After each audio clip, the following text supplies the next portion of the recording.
In the mid-1970s, roadway-related deaths due to car accidents were claiming the lives of over 50,000 Americans every year, and as a result, there was a major push to further regulate automobile manufacturing to make vehicles safer for the occupants. Giant yet hideous impact bumpers became the norm for new vehicles in the mid-70s. Not to mention, the gas crisis was also in full swing around this time, which crushed the performance of new cars to just a sliver of what it used to be years prior. A base model Corvette in 1975 made just 165 horsepower out of its 350 cubic inch V8, and the 302 V8 in a Mustang made just 129 horsepower. These were widely regarded as some of the dark ages for North American car design and performance. But from the ashes of the mid-1970s North American car market, a new and revolutionary vehicle emerged that would have changed the automotive world forever. A car that packed so much innovation and so much promise, yet that would fall tragically short after a lifespan of just a few years due to horrific build quality issues. This is the story of the 1974 to 1976 Bricklin SV1. Cars like the Bricklin SV1, the Rover, BRM, and others, then make sure to hit that subscribe button as we'll be dropping new videos every single week. But now, let's get into the history of the world's only safety-focused sports car, the Bricklin SV1. Now, the Bricklin SV1 was the brainchild of serial entrepreneur Malcolm Bricklin, who has quite the amazing history on his own right. In short, Malcolm Bricklin at age 19 helped build his father's building supply and hardware store business into a nationwide franchise and then sold his interest in that venture to become one of the first importers of Japanese compact vehicles into the United States. He signed a contract and formed Subaru of America to import the small, inexpensive, and fuel-efficient Subaru 360s in 1968. This is where Malcolm Bricklin started to really make his small fortune and also learned the intricacies of the car market when it came to marketing, supply chains, and everything else involved in the process of selling cars at a large scale. Bricklin then decided that he wanted to create his own car company as he saw an opportunity to create a true sports car competitor to the Corvette, while also making it one of the safest vehicles on the road at the time. See, at this point in time, the discussion of safety in the automotive industry was becoming more and more prevalent, especially in the wake of the Corvair controversy and the subsequent Pinto safety issues as well. Bricklin thought he could capitalize on a hole in both of these areas and combine them into a winning cash cow car for him. This vehicle would essentially be the first of its kind in mainstream production, a sports car that was designed from the beginning to not only be performance-oriented, but to also far exceed current safety requirements. This car would be called the Bricklin Safety Vehicle 1, or SD1 for short. In 1971, the initial development and design of the Bricklin SV1 began. Malcolm Bricklin initially hired Bruce Makes, the creator of the Myers-Makes Dune Buggy, to help design the car, but he eventually shifted the project over to designer Marshall Hobart to complete the final design of the SV1.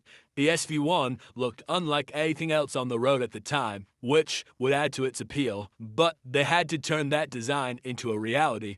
So Bricklin solicited the help of Herb Grass Design at AVC Engineering to work on actually building the first running and driving prototype of the SV1.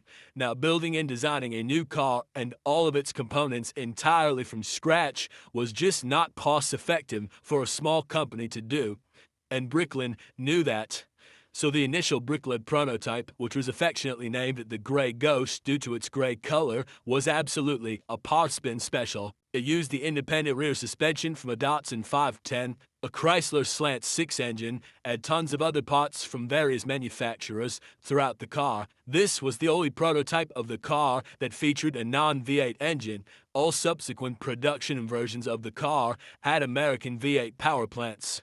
Now, it came time to actually produce the Bricklin SV1, and this is where things got interesting. See, Malcolm Bricklin convinced an entire Canadian province that had a high unemployment rate called New Brunswick to supply around $5 million in financing to help build a factory and set up production there for the cars as a way to lower that area's unemployment problems.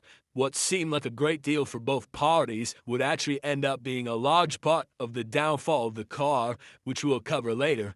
Initially, the production models were delivered with an American Motors 360 cubic inch V8 that made 220 horsepower for the 1974 model year, but due to supply chain constraints, they had to switch the engine from an AMC 360 to a Ford 351 cubic inch Windsor motor for the rest of the production run. They literally had to switch the manufacturer of their engine entirely in the middle of their production run, which is not an easy thing to do.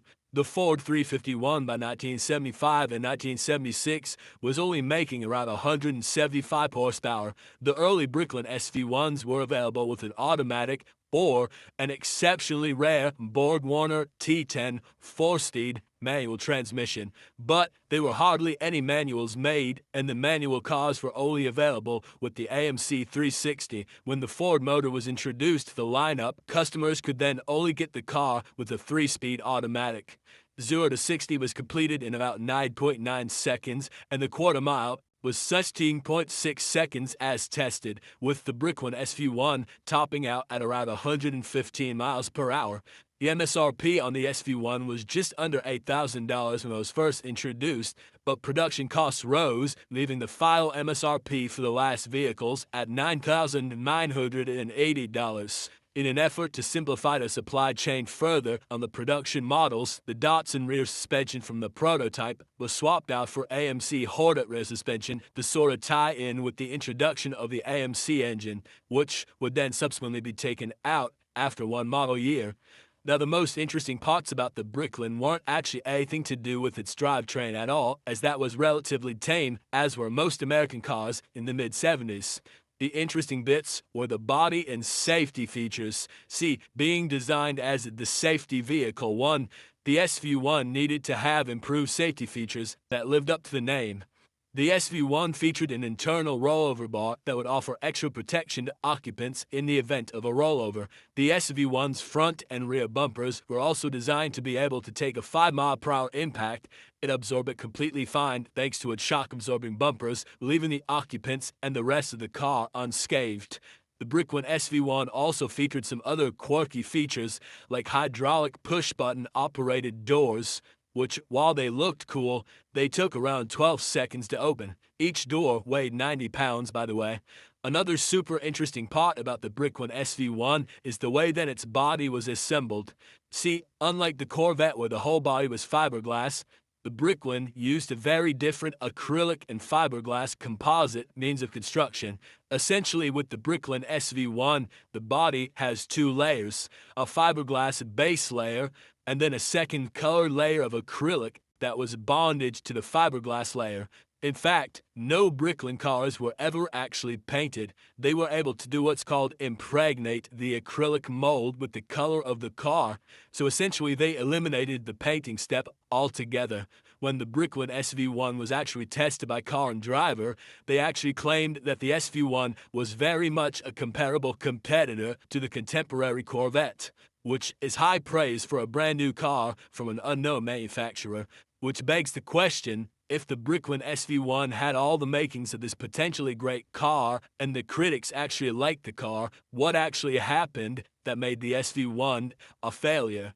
Well, there was a combination of a couple things.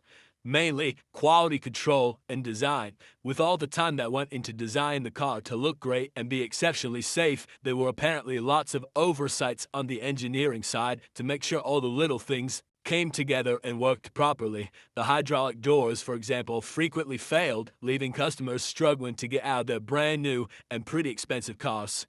The body panels had acrylic bonding issues which would cause the panels to separate, and the color on the outer body panels was even prone to fading very early on, among other issues.